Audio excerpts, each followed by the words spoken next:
The Book of Remembrance of Melchizedek, the Covenant Tablet of Shabuwa, Chapter 3. And it came to pass that after all of the marvelous light and understanding already received, we were all deeply moved at the blessing of the Lord, that he would see fit to reveal these wonders to us through Urim. And it came to pass that when we next took up Urim, amazingly, I found the vision started up right where it left off. And I saw Debariel leave to return to where she arose. And she was a column of light that came up out of the campfire. And when she moved, it sometimes appeared that she had the shape of a person. But she was a watcher of holiness, not a person. And as she left, she turned and said, I am the guardian of agency. And I immediately began to wonder what would happen next. And as I looked, I found I was on a mountain. And casting my eyes about, I recognized the conditions of Olam in everything I saw. And I said to the Lord, O Lord, please show me what I might see, so I can learn how to speak for the Eerkodeshiy, and so I can speak for them to all the peoples of the earth. And as I viewed this mountain, it began to dawn on me that because of the light of the angel Debariel, my eyes were open, and I was about to behold with Urim a vision of the view of creation as seen by the Eerkodeshiy. And I was struck with wonder, because I did not know it could be known that a man could see creation through their eyes. And I realized that the greatest desire of my life was now opening up before me, for since childhood I had desired more than anything else in life to find the ability and opportunity to be able to put into words the true grandeur and majesty of the love of Anokeesed in creation that is continually presented there for all to see, if they had eyes to see it and a heart to feel. And now it was coming before me to behold. Oh my, all I can say is, may the Lord bless me to say it, and bless it to be able to be heard. And I know such things can only be ultimately taught by the Spirit of the Lord.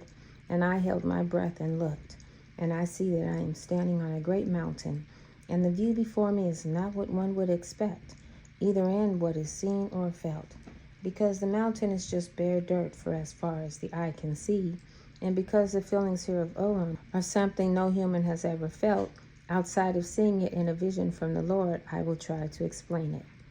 And what I am seeing and feeling are the conditions of Olam, reference number 16, Strong's Concordance number 5769. And the mountain is very high, with the summit a ways off to the north from me, and all I see is bare light-colored dirt with many rocks scattered about. And the whole view before me feels alone and cut off in isolation and dull of feeling and listless, yet all that I see is alive, but not vibrant with the gift of life. And there is the spirit of separation here, where nothing is joined to anything and loneliness abounds. And I suppose this view would feel terrible to someone, but it is not terrible or evil. It is simply the beginning of creation, before all the wonderful things we see and know about our earth were formed. And the spirit of Anokeesed permeates everything in my sight, but nothing has enough life in it to know him. And what is here is void of any definition, or anything to make it individually unique. So the mountain does not know it is a mountain. And it does not know it will become a very great mountain that will one day be in the heart of Eden. And the mountain does not know that the substance of its being is composed of the presence of Anokeesed. And it does not know that the shape of its being was formed by the man that Anokeesed became. There is so much happiness laying ahead for this mountain, and you will see that it will become a living soul. And the joys of life will utterly fill it to the full, and it will sing and praise the Lord for the life it will be given, and the wind will whistle over the top of it, and it will find the definition that it is a mountain, who is the body of the burden of God, and it shall see marvelous things and witness important acts of God, even some of the most pivotal doings of Anokeesed ever to be seen during the course of the earth. And I see that the earth is dry like powder, and it seems as though it has never been rained upon. And as I look, I can now see the dust swirling around, because the wind is now blowing upon the mountain, and with the wind comes rain and snow. And I can feel the spirit of the mountain begin to stir at the presence of the wind and rain, and it begins to have an awareness of its own. and it feels that it is not completely alone. And the water began to make little rivulets and passageways through the dust. And as the water continued to flow, the mountain began to have a shape that embraced the water with love. And it came to pass that I began to be aware that light was shining on the mountain, and the passageways of the water had shadows, and snow fell in abundance, and was a mantle of gentle beauty, and the sun melted the snow, to cause an increase in the rivulets of water. And with these changes, the mountain grew in its interest to try to observe all that was taking place upon her and round about below. And as I continued to look with interest, I saw grass beginning to grow beside the rivulets, and further down there could be seen shrubs and plants springing up. And the further down the water ran, the larger the rivulets became, only to form streams of water. And far down the side of the mountain, beside these streams, trees could be seen coming up, only to extend downward to become forests. And the mountain became more and more aware, and the dullness began to dissipate. And the mountain began to have things it was interested in observing, and it began to have many questions. And there were sounds that became comforting to it, like sounds of the wind, and the gurgling of the water, and the cries of the loons, and giant woodpeckers, and the eagles, and the thunder sounded and echoed, giving life to the canyons that ran down her sides. And the mountain began to wonder about things, and it began to ask many questions, and to have a desire to know.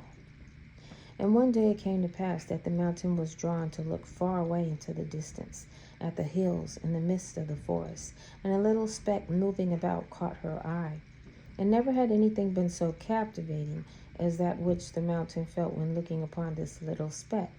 And the speck was our first father, Yaatsekawd, and he was very young, and she could not take her eyes off of him, and she could hardly wait for the sun to rise to bring a new day, so that she could perhaps see him again. And many times she would discover him moving about, and she found that she could think of nothing else until she could discover him. And I was taken aback by what the mountain felt when looking upon Yaatsekawd, and it was not his size, he being so small in her view, nor was it something he was doing, but it was his shape that riveted her gaze, and was very noteworthy to the mountain, and he became all that she desired to see. And I do not think that the mountain knew why it was so drawn to him, but there he was, and all her attention was upon him. And the man became all she could think of, and she was always aware of all of his movements, and she watched for him every day with a sense of longing. And it came to pass that one day the mountain saw that Yaatsekawd was closer than usual, and I wondered greatly at this, and I began to watch very intently. And I saw Yaatsekawd make his way up the side of the mountain until he reached the timberline. And he gazed intently upon the mountain as he sat upon a rock to look about. And he made expressions of delight at the sight of her, and the mountain trembled inside at the sight of him. And she felt the presence of his being very strongly up close. And she felt that accompanying him was a wonderful feeling, such as she had never felt before. And tranquility and peace entered into her spirit, and she was falling in love with Yaatsekawd. And they both became fully attentive at encountering one another, and Yaatsekawd felt her spirit by the power of the spirit of Motzah that was with him. And he wanted very much to share with her an inner part of his soul, and he spoke directly to her with both his words and his feelings, and notwithstanding, his was a gentle and soft voice. It penetrated her soul to the very center, for she had never heard such sounds, nor felt such feelings before, and yet it was like she had always known them, and Yaatsekawd was falling in love with the mountain. Reference number 17. The feeling in this narrative reminds us of the wedding supper of the Lamb with both the righteous and creation. The Eerkodeshiy fall in love with each of us, starting at our birth and childhood. And Yaatsekawd said, "My lovely one, you are a mountain, and you shall be a special companion to Anokeesed, who is the substance you are made of, and you shall be strong to come to his aid, to help him with his heavy burdens in the time of his need. And your name is Harari." Reference number 18, Strong's Concordance number 2042, to 2043. And you shall be the foremost mountain upon the earth, to be inscribed first. And you will be given the gift of discerning the needs of Anokeesed that come from his enduring love for his children, as they become during the course of their agency. For many will lose sight of the proper use of the spirits of life he has put into all things to use the elements of creation correctly. And I beheld the spirit of Motzah respond to the invitation of Shabuwa and enter in to fill Harari. And he took with him the vision of Yaatsekawd to dwell in her, together with the other two spirits of life. And immediately the mountain came fully to life, and she was transformed in her spirit, and she looked about with new eyes, and her eyes were blinking at the sudden intensity of the light, and it was as though she had never seen before, and her soul was utterly filled with the grandeur and wonders of Eden, and a huge force of love erupted to flow out and to cover the land of Eden with a mantle of purity, all coming from her strong spirit. And the mountain began to rejoice and to celebrate the life she had been given, and she was born again, with the knowledge of what she meant to Anokeesed and to the man, and I was very moved at the sight of it. And it came to pass that the wind greeted Harari and said, I have heard from the trees that you are a mountain. You are so strong that no force of wind can affect you. And the wind, who was the first Eerkodeshiy to enter in to transform into Eden, began to tumble forward with the news. And I could see mountains in the distance, seemingly without number, and the wind danced about and swirled around them with the news. And all the mountains received the news gladly, and they too were transformed from Olam into Eden. And they too were born again to have the gift of life as the news spread. And the gift of life came when Motzah, the man who created them, together with the man who was the object of that creation, entered into them to abide there, to give them the gift of life. And thus their first part of being born again was accomplished. And all the mountains of the earth became a significant force in Eden, and the garden of love grew. And because my whole soul was taken up with viewing these events, I was startled to see Hava making her way up the mountain. And I looked to see if Harari saw her. And she was looking intently at her also. And she saw a gentle little person come dancing her way along, and singing a wondrous song of joining. And the sound of it was like no other sound she had ever heard. And the beauty of the moment will never leave my eyes.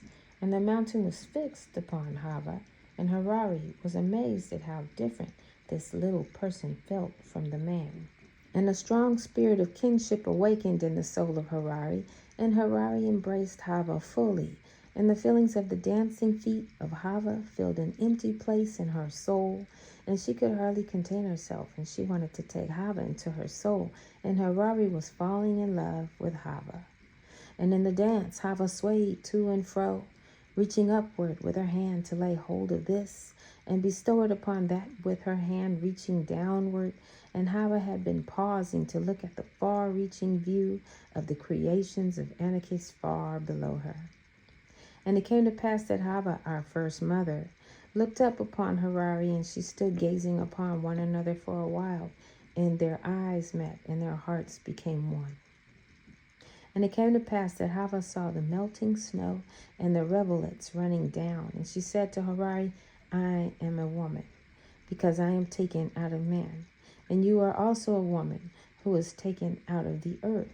And you are the life giver of all that is before you, to nourish them, and to give them life with your living and lustrous waters, because you join them together in marvelous love.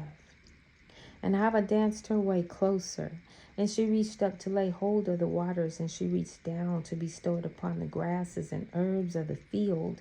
And you are the source of my happiness, because your waters of Simcha called out to me and led me to find my Yaatsekawd. And in this way you have joined me to life, and you are very gracious and lovely, and I shall name you Rishon. Reference number 19. Strong's Concordance number 7224. Because you are my ancient ancestor and have given me life and happiness. And Hava was falling in love with the mountain. And I beheld the spirit of Motzah go to enter into Rishon together with the vision of Hava, and the soul of Rishon sprang into a deeper fullness of life, because she now knew who loved her and who needed her love. And she had the indwelling spirit of joining all life into a community of loving kindness with mutual respect and support.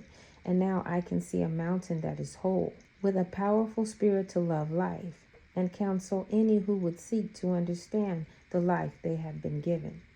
And Hava loved Rishon, but she did not at this time call her mother, because she had no concept of a mother until she had given birth to baby Keneh. And after she left Eden, she began to view Rishon as her mother, and she said to her, I am the mother to all the living among men, and you are the mother of all the spirits of life of the earth for Anokeesed, and for me. And Rishon rejoiced greatly day and night.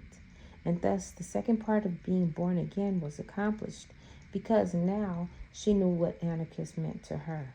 And it came to pass that Hava in her old age, just before she departed from Nod, declared to Rishon in her departing, and she said, I have come to know that the waters that erupt at the birth of a child are indeed like the waters that flows down from you, to give life and to sustain it, and your living water is like the milk of a mother. You are my ancient mother, in whom I take great delight, and our souls together shall be joined to all that accept the gift of life upon the earth. And her departing was hard for them both. And how long creation was Olam is not known, because God has no time, and time came only with sin. And how long creation was Eden was certainly shorter in duration, albeit there was still no time, until our first parents sinned and left Eden behind. And with the emergence of sin, the conditions of bliss in Eden were changed, and Eden was transformed to become the temporal earth that we know, and we live being surrounded by sin. And we also sin, and our being subject to time and the cycles of life and death only drew us closer to the source of our salvation. And it came to pass that I was so moved by that which I beheld with that I wanted to see more, so I could grasp what the Eerkodeshiy felt and experienced in their process of creation. So I once again turned to the for a closer look by seeing through the eyes of God. And I have been much moved upon by that which came before me with and I am directed by the Lord to make an account of it more fully.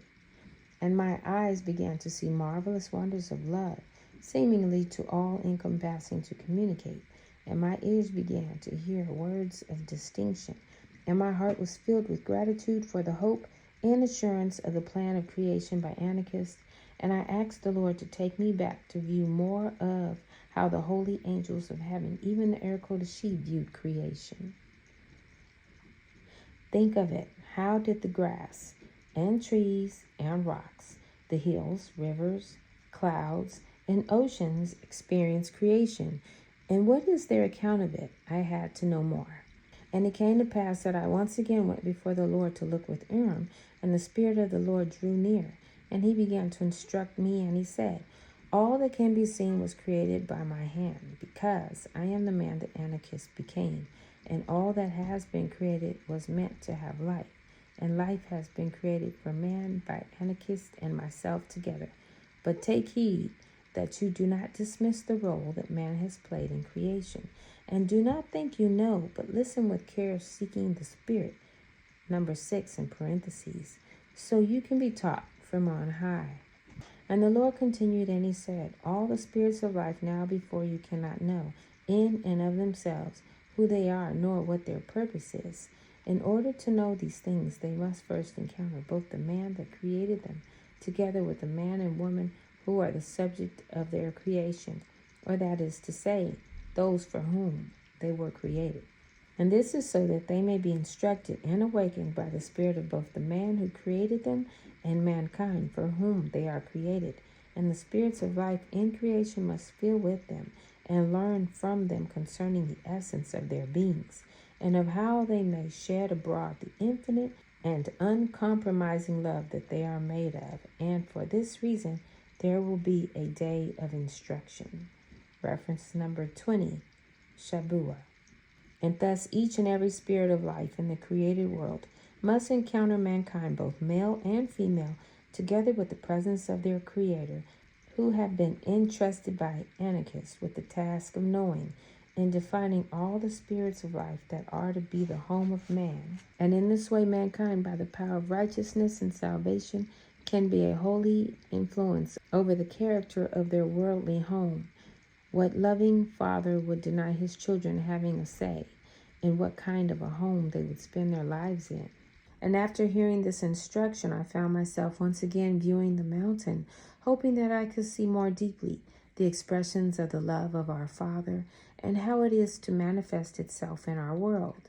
And also I hope to learn how we can assess and direct the use of that love to empower the righteous in these dark times at the end of days.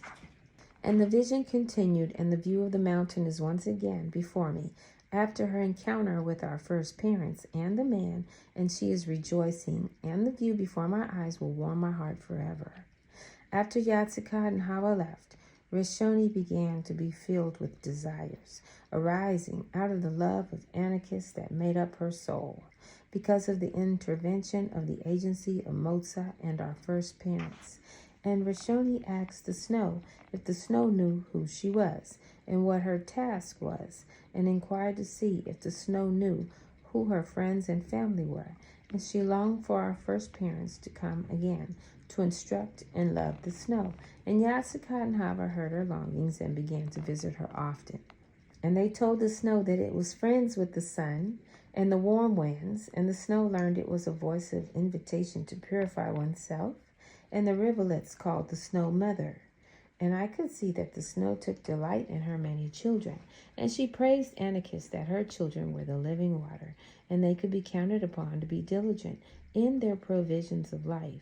And when the warm winds of summer came, there was much rejoicing to be heard, with the dripping and trickling water, and Rishon was happy. And the rocks would laugh when the rivulets tickled them, and the living water would bubble and gurgle along its way to give life.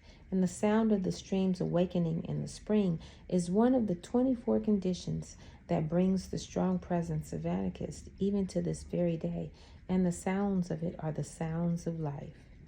And the waters of the streams and rivers had a multitude of friends, and the moss and the periwinkles and the dipper birds are bonded with it, with a bond of love that speaks of heaven, and one must be of a cold heart indeed who cannot feel it, to be nourished with the spirit of life that they can bring.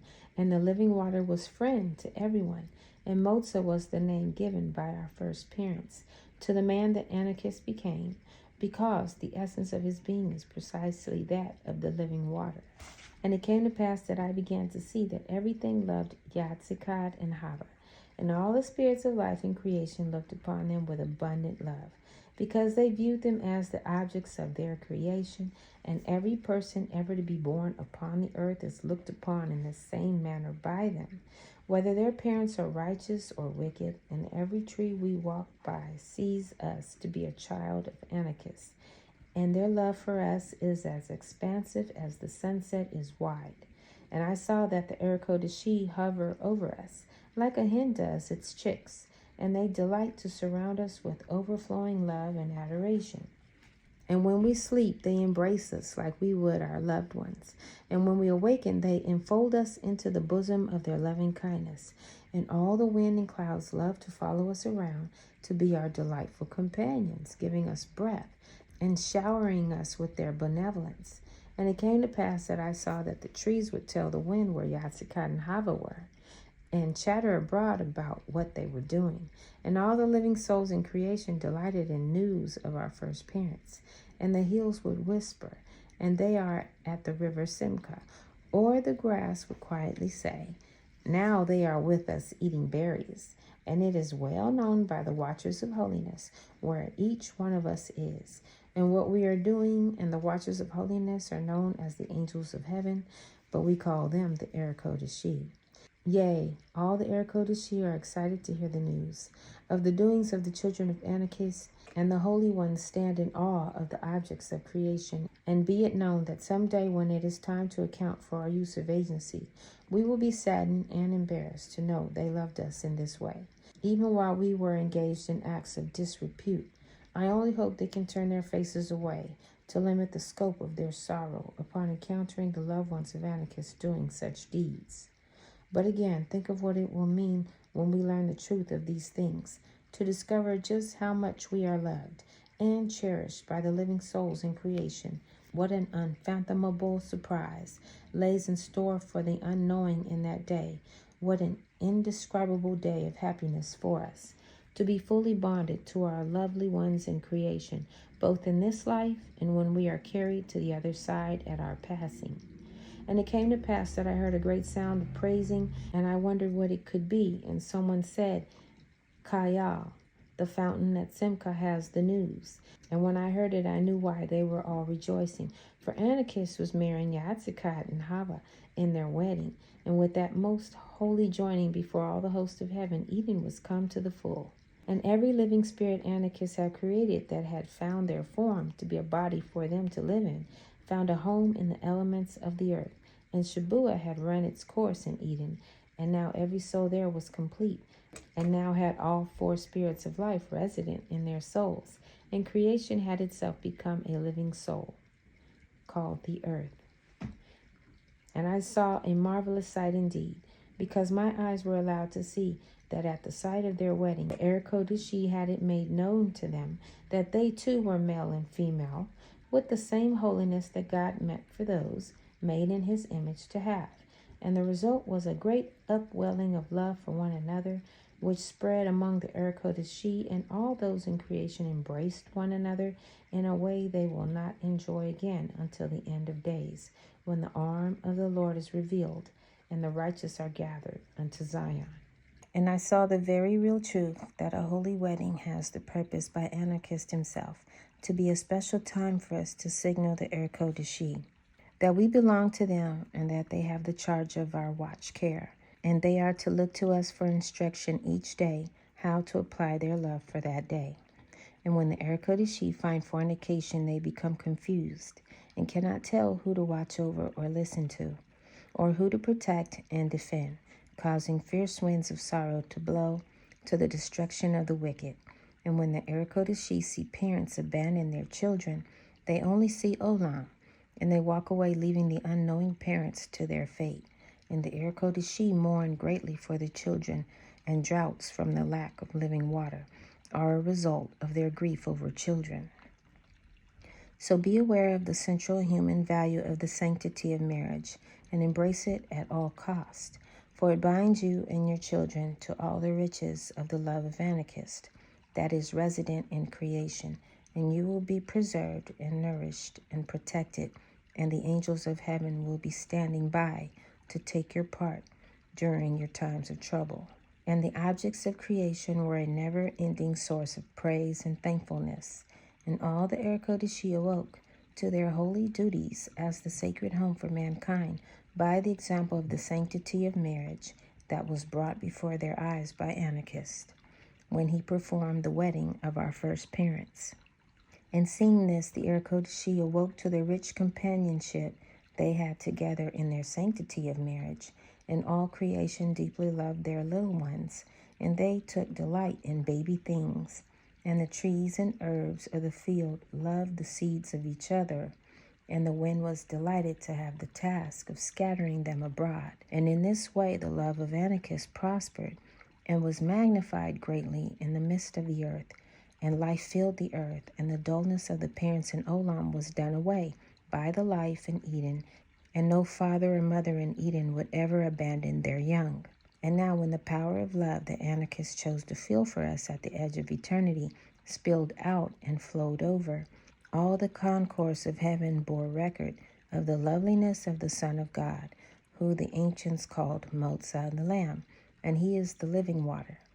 And the angel is going to speak again, and she is saying, there are four spirits of life that protect and safeguard and promulgate agency and salvation through righteousness.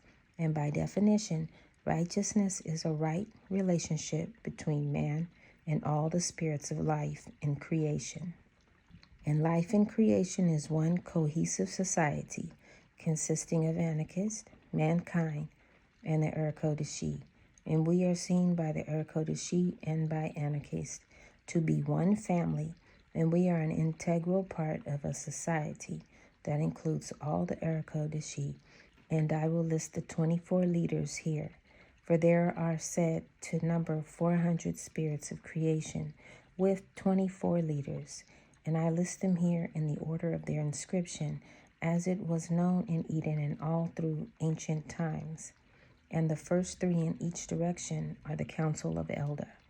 And in the east there are fountains, and fire, and thunder, and rain, and dew, and springtime.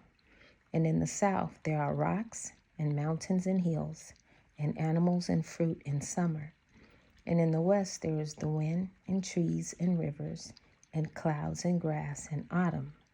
And in the north there is the sun, and oceans, and stars, and the moon, and the holy calendar, and winter.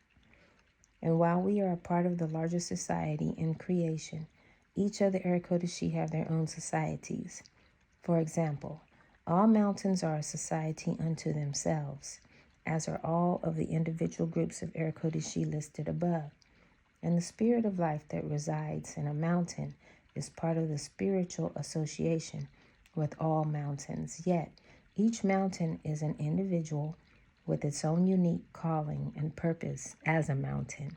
And as human beings, we are the same way. And while we each one have a human spirit together with all humans, each of us is unique in the same way. And the immense love of Anokeesed has this effect of uniqueness on every single thing in creation. And because his love is the source of all our spirits of life, both mankind and the Eerkodeshiy all are given dignity, each and every one in their own right. And that which sets mankind apart is that we are the only ones created in the image of God. And to add to that, our dignity encompasses being created perfect. And our natural self is like Anokeesed, our father, and our natural self rightly and by inheritance belongs in Elda. And so the first of the four spirits of life in us is the spirit of Anokeesed. And because we are the objects of creation, or that is to say, creation was made for us to be our home with Anokeesed, the first spirit of life in all the individual spirits of life in creation is that of the presence of Anokeesed. And the spirit of Motzah is strong within us if we choose him to be the second spirit of life in us. And he is there as the living water to continually give us life through our interaction together with him, which takes the form of reproval, repentance, and forgiveness.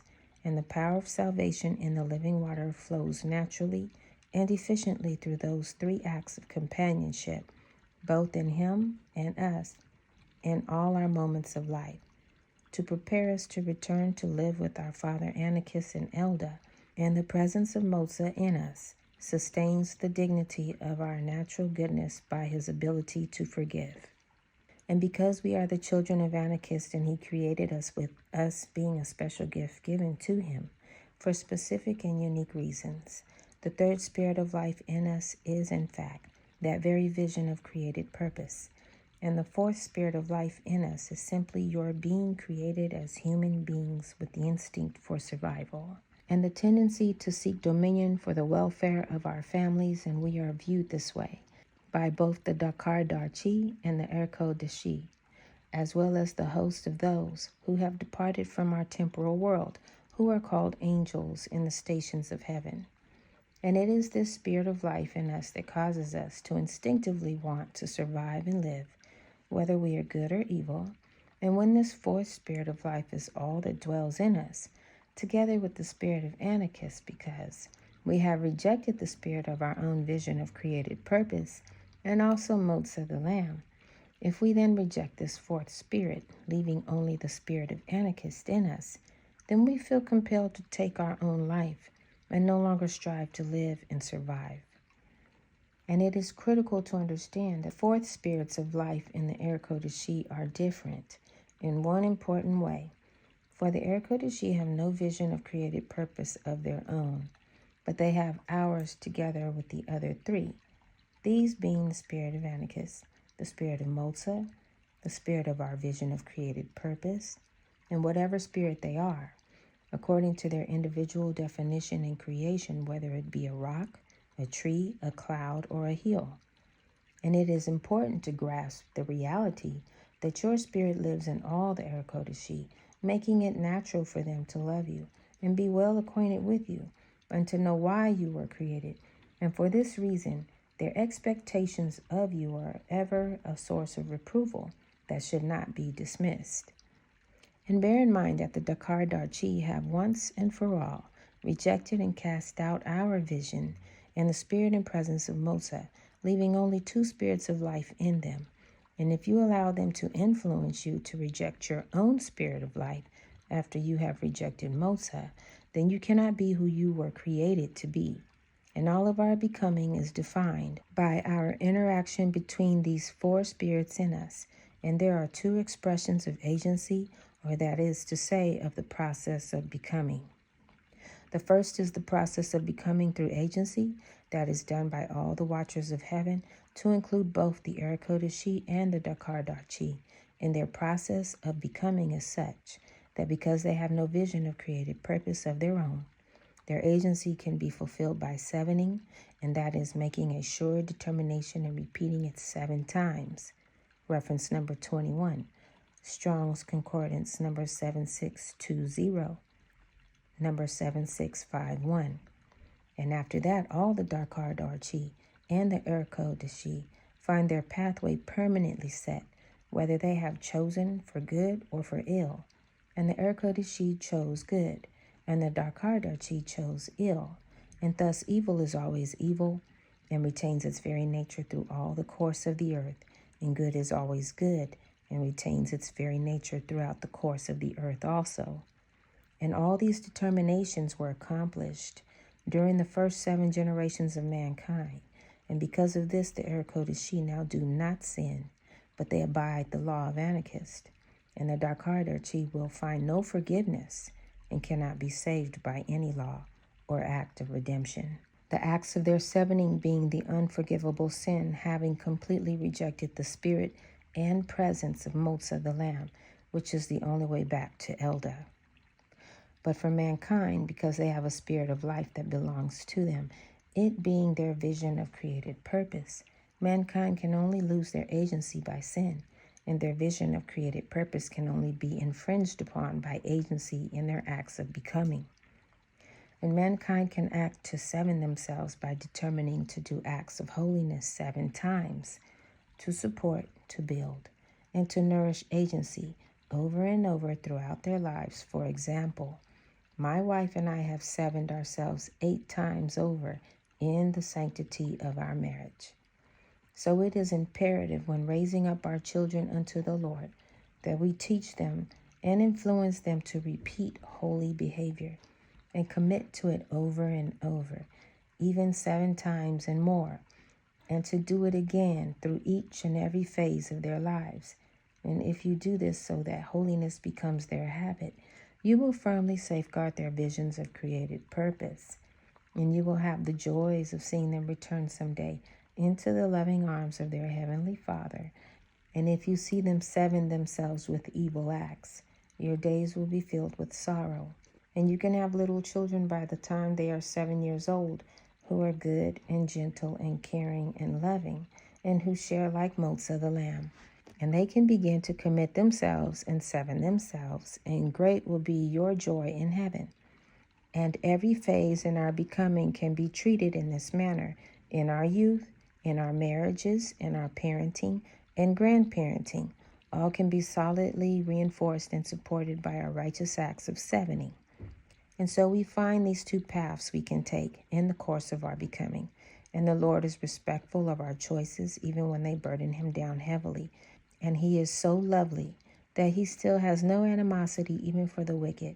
And thus ended the words of the angel to me regarding the 4 spirits of life. And it came to pass that after seeing all these things, my eyes were opened to a marvelous truth that will add further to your understanding of how to join with the Lord in creation, and also to know how the Eerkodeshiy think and view you in this world. And after Kahee killed his brother, he and his wife Awan abandoned their people and all of the Eerkodeshiy, and in effect, they returned to Olam in their hearts, for they surely had denied Motzah, and cast him out of their hearts, and they certainly abandoned their visions of created purpose to cast away that spirit of life. So all that remained to them was the presence of Anokeesed in the element of their bodies, and the spirit of their being in the image of God, with the urge for survival. And the Spirit said to me that Olam is hell for those who abandon the Lord, after they have lived either in Eden or upon the earth. And the conditions of Olam become the definition of hell, with its loneliness and separation, when those conditions are chosen by the use of agency, and hell would be done away after the judgment, only to be replaced by the conditions of the abyss. And now I must report that important knowledge has come to me while seeing the process of creation as viewed by the Eerkodeshiy. For while beholding the joyous response they displayed, and upon viewing the effects of the wedding of our first parents, I heard marvelous sounds erupting in Eden, and those sounds that filled creation were the sounds of life and of the joys of living. And the tongue cannot speak of it adequately.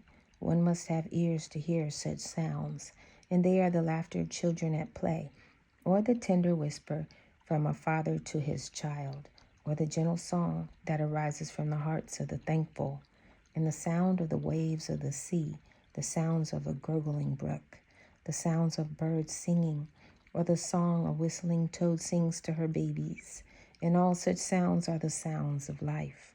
And while such sounds often pass by our notice, for the Eerkodeshiy, they are central to their happiness and sense of well-being, and they are strongly motivated by these sounds in all their relationships together, and most importantly with us.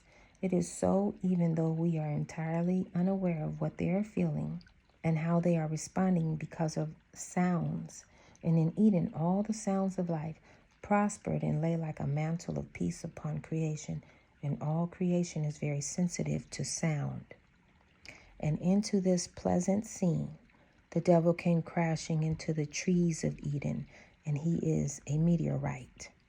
And the loud explosive sound was frightening, and his landing tore into the hillside with sounds that shook the earth, and they were the sounds of death. And the meteorites started a fire, and it was a putrid fire with crackling sounds that led one to feelings of dismay, and the trees and hillside wanted to hide because of the sounds and run away from the violence. And the feelings that accompanied the noise were strange indeed in Eden. And our first mother screamed and fled in fear, which was the first fear felt in Eden, and the first sounds of death issuing forth from the image of God. And she was expressing the feelings of all creation, and the rocks of the river Simcha saw that the meteorite felt separate and alone and very unclean. And the rocks cried out for someone to save them, and they asked for a redeemer to protect them from this strange rock that intruded into their peaceful Eden. And their cries were the sounds of death, because they did not know that they already had a redeemer. And the rocks of Simcha cried out, and the fountain wept for fear. And a voice from heaven said, "He calls himself Semenazah, but your name for him is bad." Reference number 22. Strong's Concordance number 905 and 907. Because he is separated from life and apart from the truth, and he is joined to the sounds of death, and he will be the chief of the city of Senaciol, which is a city founded upon the sounds of death. All you Eerkodeshiy, beware of him, and take care of Yaatsekawd and Hava, who are your treasure. And do not allow the sounds of death to remain in their tender hearts. And it came to pass that Bad began to rebel against the definition of all the other rocks, and against womanhood. And Bad is the original name for the devil, and it was given to him by the Lord for the Eerkodeshiy. And bad is not the opposite of good. Bad is the opposite of purity. Bad is the definition of unclean, and bad is the description of separation and alienation. And it came to pass that all those among the watchers who chose to follow him became just like him, and were known as his angels, or that is to say, the Decadarchiy. and 1/3 of the watchers of heaven followed to fall away with bad. And voice of the Lord from heaven continued, and he said to the Eerkodeshiy who were assembled in their sorrow, I will comfort you, for I am your Redeemer. The 12 among you who are the council of Elda will be tasked to address the truth and to expose bad and his sounds of death. And you will be an important guide to use your voices to inform the righteous counsels of men regarding their course in their efforts to avoid those life conditions that give rise to the sounds of death. And you also will be the leaders of a city, even the dwelling place of Anokeesed in the temporal world. And that city is called Maween. Reference number 23, Zion. And thus were all the Eerkodeshiy given the very direct task of safeguarding the righteous from the sounds of death and multiplying the sounds of life.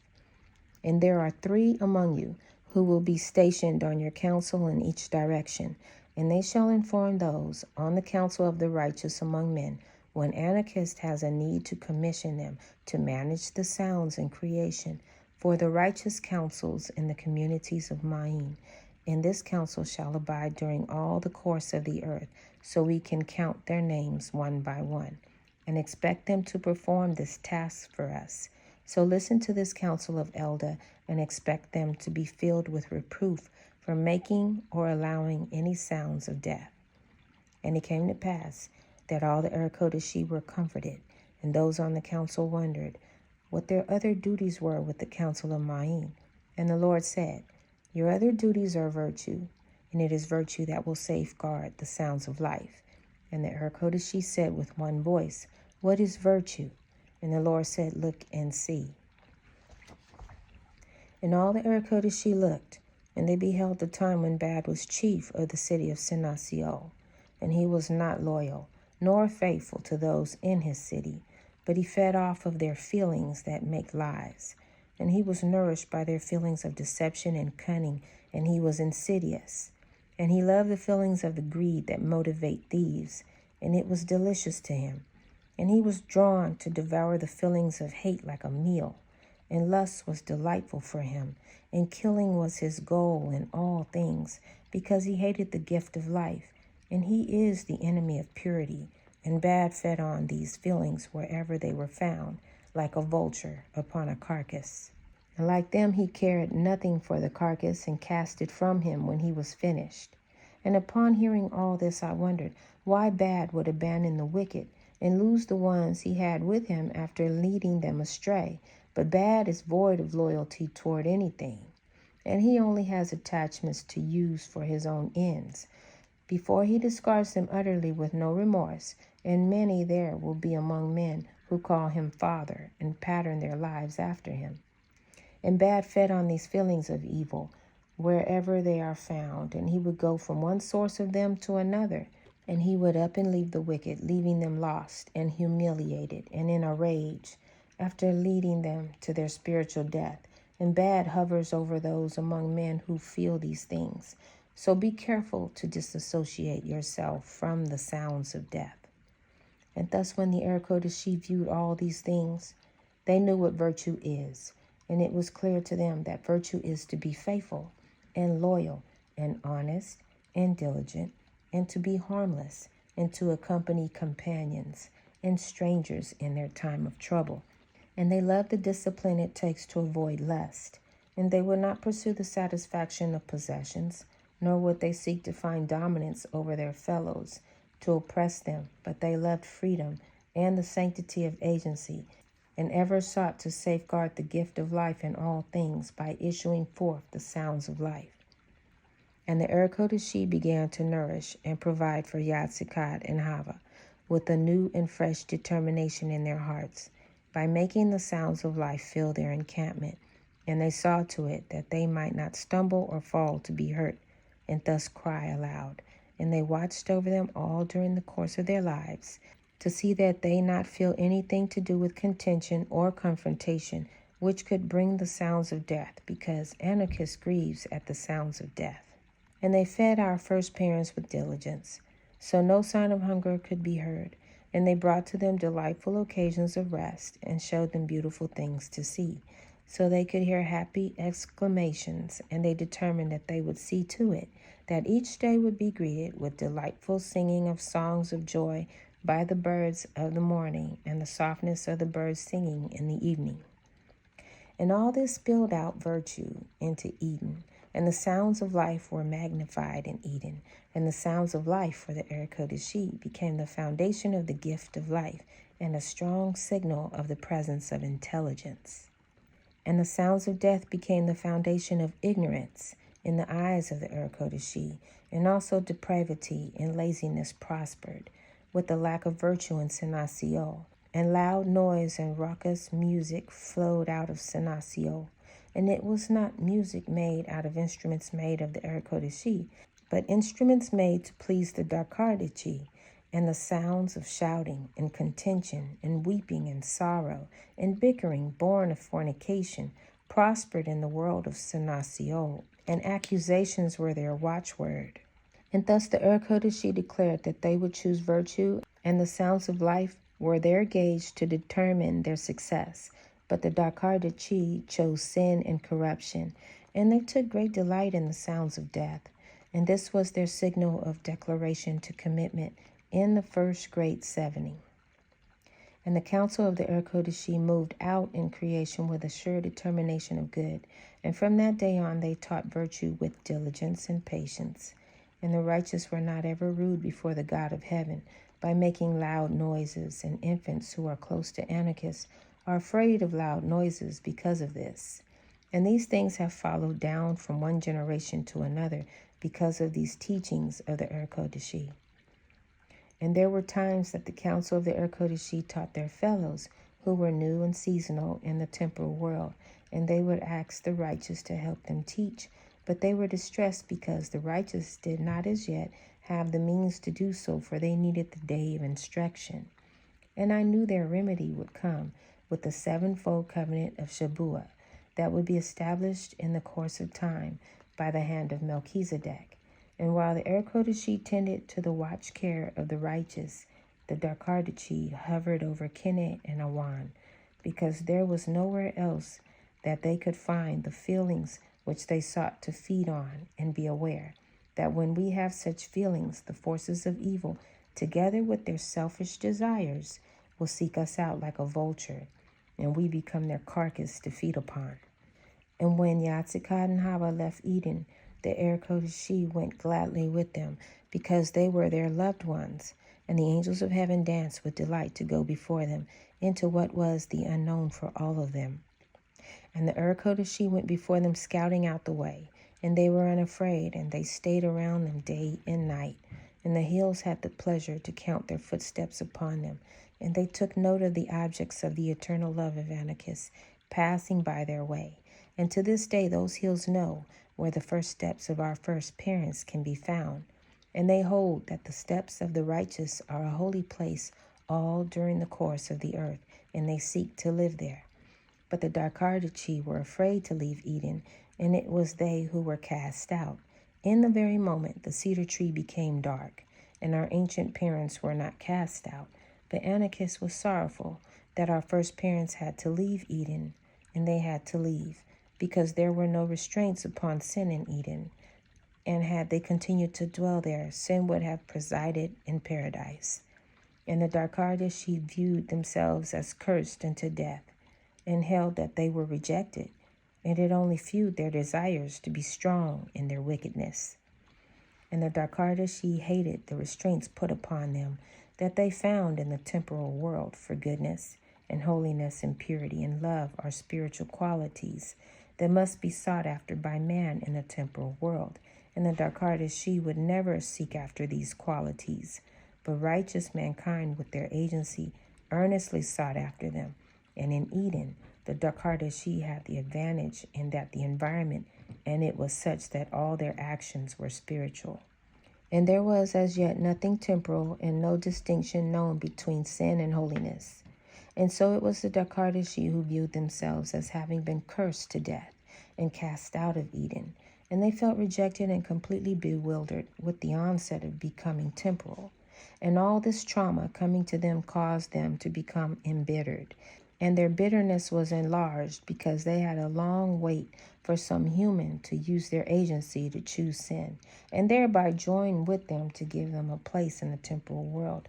And their ability to find a place in the temporal world came to them very slowly, because Yaatsekawd and Hava may never have sinned again in all their long lives. And the reason it is known that Kahee, who they call Cain, ruled over them is because of his horrible sin of murder, he being the only source of place for them. And finally, evil had something to feed on, and bad lusted after the feelings of shame. And by this time, all of us were very weary because of the intensity of the vision. So we ended looking with for a while and went about our daily task. This concludes the Book of Remembrance of Melchizedek, the Covenant Tablet of Shabuwa, Chapter 3. Shalom.